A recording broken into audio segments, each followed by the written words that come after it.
Russia భారతదేశానికి oil పెద్ద ఎత్తున సప్లై చేస్తుంది. అయితే ఇప్పుడు ఇంతకుముందు ఏంటి, అమెరికా యూరోప్ దేశాల ఆంక్షల కారణంగా అక్కడ ఆయిల్ కొనేవాళ్ళు లేరు కాబట్టి తక్కువకి ఇచ్చింది.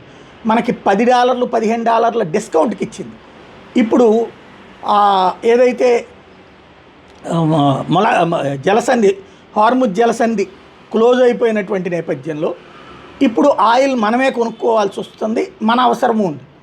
అమెరికా ఏదో మనకేదో ఫ్రీగా ఇచ్చింది అన్నట్టు డ్రామాలు, పర్మిషన్ ఇచ్చామన్నటువంటి నాటకాలు ఆడుతూ ఉంటే తర్వాత అమెరికాకి సంబంధించినటువంటి మంత్రే చెప్పుకొచ్చాడు, భారతదేశాన్ని ఇప్పుడు వినియోగించుకోవాలని చూస్తున్నారు. అంటే భారతదేశంలో రిఫైనరీస్ బోల్డ్ అని ఉన్నాయి.